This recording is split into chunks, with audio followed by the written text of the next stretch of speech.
তাদেরকে অবিলম্বে গ্রেফতার করুন। যদি আপনারা গ্রেফতার না করেন, আমরা প্রয়োজনে ছাত্র যুবরা মিলে কিন্তু আমরা রাজ্যের মধ্যে আমরা ত্রিপুরা বন্ধ আমরা রাখতে বাধ্য হব। একটা বিশেষ কারণে আজকে কৈলাসহর কংগ্রেস ভবনে আমরা সাংবাদিক সম্মেলন করতে যাচ্ছি এবং আপনারা গত 2 দিন আগে আমাদের রাজ্যের জাতি উপজাতির প্রিয় নেতা, প্রাক্তন মন্ত্রী এবং প্রাক্তন প্রদেশ কংগ্রেস সভাপতি এবং বর্তমান কৈলাসহর কেন্দ্রের বিধায়ক, উনাকে পরিকল্পনাভাবে একটা ছক তৈরি করেছে, ব্লু প্রিন্ট।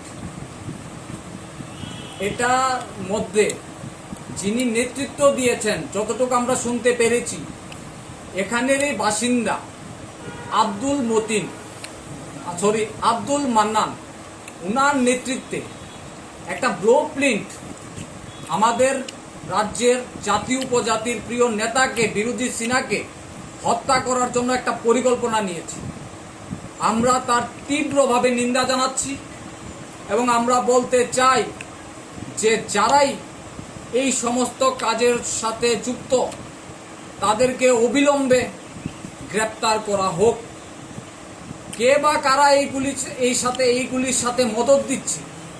এই রাজ্যে মাননীয় মুখ্যমন্ত্রী প্রফেসর ডক্টর মানিক সাহাজি বলেছেন মাফিয়া মুক্ত ত্রিপুরা। এই জায়গার মধ্যে আমাদের প্রিয় নেতাকে, বিধানসভার মেম্বার, বর্তমান বিধায়ক, উনাকে ব্লু প্রিন্ট তৈরি করা হয়েছে। পরিকল্পিতভাবে একটা মার্ডার করার চক্রান্ত চলছে। এটা কি ধরনের চক্রান্ত? এখন পর্যন্ত কেন গ্রেপ্তার করা হয়নি এবং সেটার সাথে কারা জড়িত আছে এবং কার মদতে এইটা হয়েছে, আমরা জবাব চাই। রাজ্যের